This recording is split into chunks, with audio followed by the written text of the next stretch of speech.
لا إله إلا الله محمد رسول الله। আমার ভাই ও বোনেরা, ঈর্ষা যেমন শুঁকনো কাঠের গুঁড়িকে গ্রাস করে, তেমনি ঈর্ষা ভালো কাজগুলোকে খেয়ে ফেলে।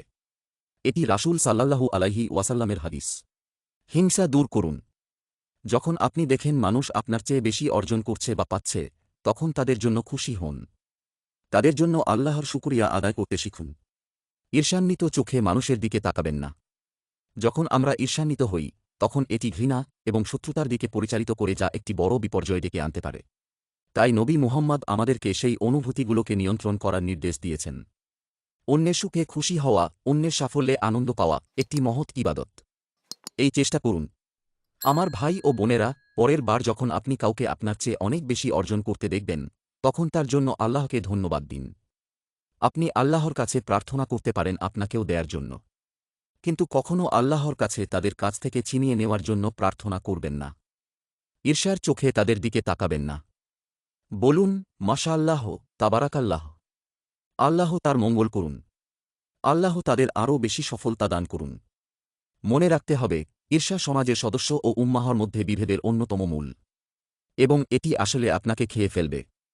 আপনি খুশি হবেন না। আপনি কখনই সেই তৃপ্তি অর্জন করতে পারবেন না, কারণ আপনি লোকদের দিকে তাকান, এবং যখনই তারা অর্জন করে তখন আপনি আপনার মধ্যে জ্বলবেন। মানুষ মন্তব্য করতে শুরু করবে।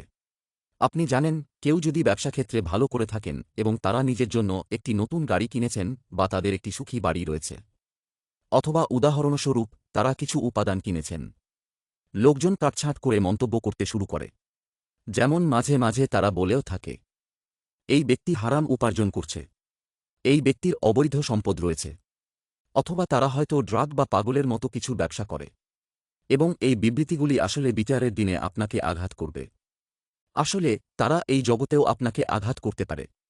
তাই এর থেকে দূরে থাকুন, বিরত থাকুন।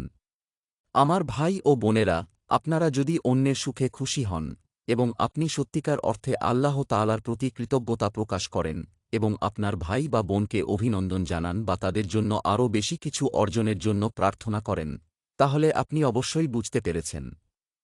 আর এই কথাগুলো অন্তরে ধারণ করতে হবে। কারণ হল, মহান আল্লাহ সম্পদ বণ্টনকারী। তাদের যা কিছু আছে তাই আল্লাহ বণ্টন করে দেন।